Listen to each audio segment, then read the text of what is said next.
नमस्कार साथियों। Ratio and proportion अनुपात और समानुपात के हमने टोटल 35 क्वेश्चन किए हैं अभी तक, और जितने भी क्वेश्चन किए थे उसमें मैक्सिमम अलग अलग टाइप्स के थे, सब डिफरेंट टाइप्स के थे। आज हम स्टार्ट करेंगे क्वेश्चन नंबर 36।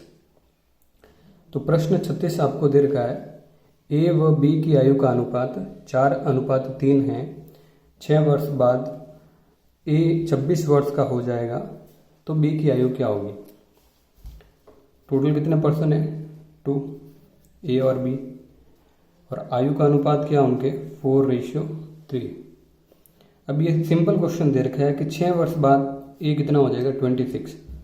तो अगर ये 4x होता और ये 3x होता तो ए क्या हो जाता कि 6 वर्ष बाद में 26 ईयर्स का हो जाएगा। ठीक है, 4x अभी है, अगर उसमें मैंने 6 ऐड किए तो कितना हो रहा है 26, और यहाँ से 4x की वैल्यू कितनी मिलेगी 20 ईयर्स। तो अगर 24x के इक्वल है और हमें क्या फाइंड करना है 3x, किसकी वैल्यू फाइंड करनी है b की। मैंने यही बोला था आपको कि जो वैल्यू हमें पता है उसके अपॉन में उसी का रेशियो होना चाहिए। तो जैसे हमें ये 20 किसकी वैल्यू पता है 4x की, तो डिवाइड में क्या हो जाएगा 4x और मल्टीप्लाई हो जाएगा 3x से, और जब इसको सॉल्व करेंगे तो 5 × 3 क्या हो जाएगा 15 ईयर्स। वैसे अगर आप वैल्यू फाइंड करके करते हैं x की वैल्यू कितनी होती है 5 ईयर, तो ये हो जाता 20 और ये हो जाता 15, तो भी राइट होता। ऑप्शन 4 राइट है इसमें। नेक्स्ट क्वेश्चन 37वां क्वेश्चन जो दे रखा है, 180 रुपये को 66 व्यक्तियों में विभाजित किया जाना है। पुरुषों और महिलाओं द्वारा प्राप्त कुल राशि का अनुपात 5:4 है, लेकिन प्रत्येक स्त्री और प्रत्येक पुरुष द्वारा प्राप्त धन का अनुपात 3:2 है। तो पुरुषों की संख्या क्या होगी वो बतानी हमें।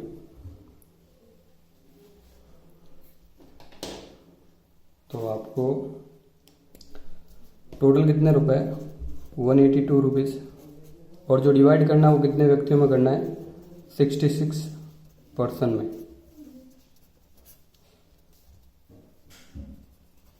तो मेल और फीमेल की अगर बात करें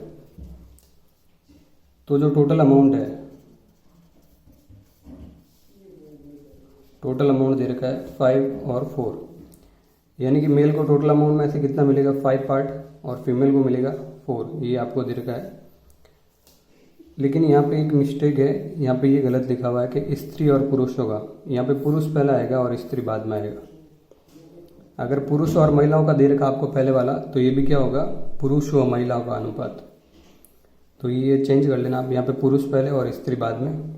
और क्या दे रखा है, लेकिन प्रत्येक पुरुष और स्त्री द्वारा प्राप्त धन का अनुपात, प्रत्येक को कितना मिला है 3:2, 3:2। अब हमें क्या बतानी है, संख्या बतानी है कि पुरुषों की संख्या कितनी होगी। तो एक बेसिक सा मेथड है, ट्रिक है कि अगर हमें संख्या बतानी हो किसी भी चीज़ की, जैसे मेरे पास अगर 100 रुपये है 100 रुपीज़ है, और मैं चाहता हूँ कि प्रत्येक जो भी पर्सन है व्यक्ति है उसको मैं 10 रुपीज़ दूँ, तो मैं कितने व्यक्ति को वो दे सकता हूँ। तो 100 रुपीज़ है टोटल, और पर पर्सन को देने हैं 10 रुपीज़, तो टोटल मैं कितने जनों को दे सकता हूँ 10 को, 10 व्यक्तियों को दे सकता हूँ। तो यहाँ पर भी यही करना है। टोटल का रेशियो ये है, प्रत्येक को आप इतना डिस्ट्रीब्यूट कर रहे हो 3:2। तो अगर आपको नंबर बताने हो, संख्या बतानी हो, तो हम क्या करेंगे टोटल में से प्रत्येक को डिवाइड कर देंगे। तो ये तो हो जाएगा 5/3, और ये हो जाएगा 4/2। जो टोटल है प्रत्येक वाले को आप क्या करो डिवाइड कर दो। ये एग्जांपल मैंने बताया था, तो उससे आपको समझ में आ गया होगा। अब इसको सिंप्लीफाई कर लो, ये दोनों हो जाएंगे मल्टीप्लाई तो हो जाएगा 10, और ये दोनों हो जाएंगे तो क्या हो जाएगा 12। तो रेशियो क्या मिलेगा 5:6। तो ये तो आपको क्या मिला है रेशियो मिला है। ये किसका रेशियो है नंबर्स का, कि पुरुष और महिलाओं की संख्या कितनी है, मेल कितने हैं और फीमेल कितने हैं। तो अगर पुरुषों की संख्या बतानी हो तो मैंने बताया था आपको, जो आपको राशि वैल्यू पता है, वैल्यू कौन सी पता हमें कि टोटल कितने व्यक्ति है 66, टोटल 66 पर्सन है और हमारा यहाँ रेशियो भी कितना हो रहा है, टोटल 11 हो रहा है। तो इसका मतलब क्या हो जाएगा, 66 के अपॉन में क्या रहेगा, 11। अब हमें किसकी संख्या बतानी है, पुरुषों की। तो पुरुषों का रेशियो कितना है, 5, तो 5 से मल्टीप्लाई हो जाएगा। तो 6 × 5 कितने हो जाएंगे, 30। और अगर आपको फीमेल के नंबर बताने हैं, नंबर ऑफ फीमेल्स, तो कितना हो जाएंगे, सेम 66 अपॉन 11। और यहाँ पे 5 नहीं होगा, यहाँ पे क्या हो जाएगा, 6। तो 6 × 6 कितना होता है, 36। तो देखो टोटल क्या हो रहा है दोनों का, 66 हो रहा है, जिसमें से मेल कितने हैं, 30 और फीमेल कितनी है, 36। Next question 38। तो प्रश्न 38वां दे रखा आपको, एस, टी और यू एक व्यापार शुरू करते हैं और उनकी पूंजी का अनुपात 3:4:6 है। अंत में वे 1:2:3 के अनुपात में लाभ प्राप्त करते हैं। तो उन तीनों के समय का अनुपात क्या होगा। समय नहीं पूछा आपको, समय का अनुपात पूछा है। तो एक बात आप ध्यान रखना, अगर समय का आपको पूछा हो क्वेश्चन में, तो समय जो होता है वो हमेशा क्या होता है कि जितना आपको प्रॉफिट या लॉस हो रहा है और वो किस अमाउंट पे हो रहा है, जो आपने पूंजी लगाई है उसी पे तो होगा। भैया आपको अगर हानि हो रही है या लाभ हो रहा है तो किस पे होता है, हमेशा जो आपने अमाउंट इन्वेस्ट किया है स्टार्टिंग में, तो उनका रेशियो से आप क्या कर सकते हो, टाइम फाइंड कर सकते हो। तो यहाँ भी यही करना आपको कि 3 पर्सन है, एस, टी और यू, तो उनके पूंजी का अनुपात दे रखा, पूंजी का अनुपात क्या दे रखा है, 3:4:6 के। इन्वेस्टमेंट तो उन्होंने कितना किया था, इस रेशियो में किया 3, 4 और 6 के। और जो उनको प्रॉफिट हो रहा है वो किस रेशियो में हो रहा है, 1:2:3। तो अभी मैंने क्या बताया आपको, अगर आपको टाइम फाइंड करना है, समय याद करना है, तो क्या करोगे, ऊपर रहेगा प्रॉफिट और अपॉन में क्या रहेगा, इन्वेस्टमेंट। तो ये कर लो आप सॉल्व, ये हो जाएगा 1/3, यही तो हो रहा है प्रॉफिट अपॉन पूंजी, ये हो जाएगा 2/4 और नेक्स्ट हो जाएगा 3/6। प्रॉफिट रहेगा ऊपर और अपॉन में क्या रहेगा, इन्वेस्टमेंट। तो आपको क्या मिल जाएगा, टाइम। तो ये तो हो गए आपके रेशियो, लेकिन ये रेशियो आपको गिवन है किसमें, फ्रिक्शन में। इसको सॉल्व कर लीजिए। सॉल्व करने का तरीका क्या है कि इन तीनों का एलसीएम फाइंड कीजिए और इन तीनों का एलसीएम मिलेगा 12। लार्जेस्ट कॉमन मल्टीपल क्या होगा, 12 होगा। अब 12 अगर मिला है तो 12 को क्या करो, आप तीनों को डिवाइड मल्टीप्लाई कर लो, 3/6 × 12। और जब सॉल्व करोगे तो ये होगा 4 टाइम कैंसिल, तो ये रहेगा 4, ये होगा 3 टाइम तो रहेगा 6 और ये भी हो जाएगा 6।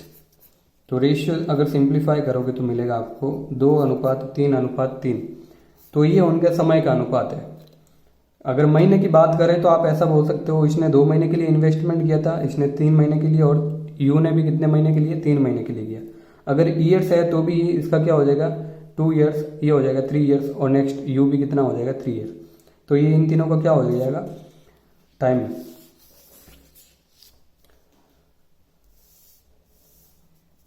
नेक्स्ट प्रश्न 39 ए तथा बी की वार्षिक आय का अनुपात 4:3 है तथा उनकी वार्षिक व्यय का अनुपात कितना है, 3:2। यदि वर्ष के अंत में उनमें से प्रत्येक 6,000 रुपये बचत करे तो ए की वार्षिक आय आपको बतानी है। पर्सन कितने हैं, टोटल 2। क्लियर। मान लो उनकी क्या है, आय कितनी है, 4 और 3 है, ये आपको दे रखा है। आय का अनुपात कितना दे रखा है, 4:3। अब क्या बोला है कि उनकी वार्षिक व्यय का अनुपात। तो हमें पता है कि जो हमें सैलरी मिलती है तो हम उनमें से 2 काम करते हैं, या तो क्या करेंगे, व्यय करेंगे, और या क्या करेंगे, बचत। या क्या करेंगे, व्यय और या फिर बचत। या तो क्या होगी, एक्सपेंडिचर होगा, खर्चा हो जाएगा, या फिर क्या होगी, सेविंग होगी, बचत हो जाएगी। तो आय में से ये दोनों ही हो सकते हैं। अब हमें जो दे रखा है वो रेशियो किसका दे रखा है, उनकी वार्षिक व्यय का अनुपात 3:2 है। यानी कि जो ए है वो कितना खर्च कर रहा है, स्पेंड कर रहा है, 3 और ये कर रहा है 2। तो देखो 4 टोटल वो इनकम है उसकी, और 3 अगर खर्च कर देता तो बचा तो कितना है वो 1। और ये भी यही हो रहा है कि 3 अगर वो कमाता है, उसकी सैलरी है 2, उसमें से अगर उसने स्पेंड कर दिया तो क्या बचेगा उसके पास में 1। तो अगर ये सेम है दोनों में और ये वाला अमाउंट भी आपको सेम दे रखा है कि यदि प्रत्येक वर्ष के अंत में उनमें से प्रत्येक 6,000 रुपये की बचत करे, तो बचत वाला पोर्शन ये है। हमें वैल्यू पता है 6,000 वैल्यू पता है, तो हमेशा इसके डिवाइड में वही रहेगा रेशियो जिसकी ये अमाउंट है। तो ये अमाउंट है किसका, बचत का, किसके, दोनों का। तो दोनों की बचत कितनी है देख लो आप, बचत है कितनी 1। अब अगर आपको कुछ भी पूछे, अगर आपको एक ही आय पूछी है तो किससे मल्टीप्लाई करोगे 4 से, तो ये हो जाएगा 24 जो कि आपको क्वेश्चन में पूछा है, ए की वार्षिक आय। अगर आपको बी की आय बतानी हो तो ये तो सेम ही रहेगा और यहाँ पे किससे मल्टीप्लाई हो जाएगा 3 से, तो ये हो जाएगा 18,000। अगर आपको ए का व्यय बताना हो, एक्सपेंडिचर बताना हो तो 6,000 अपॉन 1 ही रहेगा और मल्टीप्लाई किससे होगा 3 से, तो ये भी क्या हो जाएगा 18,000। अगर आपको बी का व्यय बताना तो ये मल्टीप्लाई किससे हो जाएगा 2 से, तो ये हो जाएगा 12,000। तो आपको जो कॉमन ट्रिक्स काम में आती है, कॉमन उसका बेसिक कंसेप्ट पता होना चाहिए। अगर आप बेसिक कंसेप्ट पता होगा तो बाकी सब कर लोगे। तो ऐसे एक क्वेश्चन से आप कितने भी सॉल्व कर सकते हो, चाहे एक ही वार्षिक आय पूछी हो, आपको व्यय पूछा हो किसी का भी, दोनों में से, तो बता सकते हो और चेक भी कर सकते हो। 2 पर्सन थे तो देखो ए की वार्षिक आय कितनी है 24 है, 24,000। बी की कितनी है 18,000 है। दोनों में वो कितना बचत कर रहे हैं 6,000, ये भी कर रहा है ये भी कर रहा है। तो देखो ये इसकी जो व्यय है वो कितना होगा 12,000 और इसका कितना होगा 18,000। तो यही तो हमने फाइंड किया था।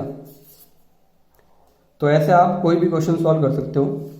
और आज का लास्ट क्वेश्चन नंबर 40, प्रश्न 40वां जो दे रखा है, 3 संख्याएं क्रमशः 3 अनुपात 4 अनुपात और 5 के अनुपात में है। पहली संख्या और तीसरी संख्या का योग दूसरी संख्या से 52 अधिक है, 52 मोर। तो सबसे बड़ी संख्या क्या होगी? कितनी संख्या है 3 नंबर है, फर्स्ट सेकंड और थर्ड। उनका रेशियो गिवन है 3:4:5। क्लियर। अब आपको बोला है कि पहली संख्या और तीसरी संख्या का योग, पहली और तीसरी का योग कितना हो रहा है, देखो ये हो रहा है 8। तो पहली संख्या और तीसरी संख्या का योग दूसरी संख्या से कितना अधिक है 52। तो दूसरी संख्या ये वाली है और इससे ये कितना अधिक है 52 ज्यादा है। ये तो आपको रेशियो गिवन है दोनों, और ये क्या है एक्चुअल वैल्यू पता है कि इन दोनों का टोटल कितना हो रहा है 8 और सेकंड वैल्यू कितनी है 4। तो 4 से ये 8 कितना ज्यादा है 52 ज्यादा है। तो हमें पता है अगर 52 क्या है वैल्यू है तो अपॉन में वही रेशियो आना चाहिए। अगर दोनों का अंतर दे रखा आपको तो इन दोनों का अंतर भी देख लो कितना हो रहा है 4 और 8 का डिफरेंस कितना होता है 4। बस अब हमें कुछ भी ज्ञात करना हो, कुछ भी फाइंड करना हो, तो हमें क्या फाइंड करना था यहाँ पे सबसे बड़ी संख्या। तो देख लो यहाँ पे सबसे बड़ी संख्या क्या होगी 5। मल्टीप्लाई कर लो आप, ये कैंसिल आउट होगा 13 टाइम और 5 से मल्टीप्लाई हो जाएगा तो क्या हो जाएगा 65। क्लियर। तो सबसे बड़ी का संख्या कौन सी ये। अगर हमें पूछा होता कि सेकंड संख्या कौन सी है तो 52/4 और ये मल्टीप्लाई हो जाता 4 से, क्योंकि सेकंड नंबर कितना का रेशियो क्या है 4 है। तो सेकंड नंबर क्या होगा 52। अगर हमें फर्स्ट नंबर बताना होता तो 52/4 और ये मल्टीप्लाई हो जाता 3 से, क्योंकि फर्स्ट का रेशियो कितना है 3, तो ये आ जाता 39। जो आपको फाइंड करना हो, अगर दोनों का डिफरेंस पूछा होता कि पहली और दूसरी संख्या का अंतर कितना है, तो देख लो अंतर कितना हो रहा है यहाँ पे 3 और 4 का डिफरेंस कितना है 1। तो मल्टीप्लाई किससे करेंगे 1 से, तो ये हो जाएगा 30। तो देख लो ये भी कितने का डिफरेंस है 13 का। ये फर्स्ट वैल्यू, ये सेकंड वैल्यू, ये थर्ड वैल्यू। हमने डायरेक्ट चेक किया तब भी 13 आंसर आया दोनों का डिफरेंस।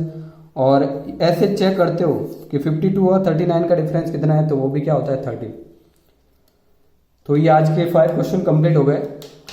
अगर आपको ये क्वेश्चन और इनका सॉल्यूशन ट्रिक्स अच्छी लगी है तो वीडियो को लाइक करें, शेयर करें और चैनल को सब्सक्राइब करें। Thank you.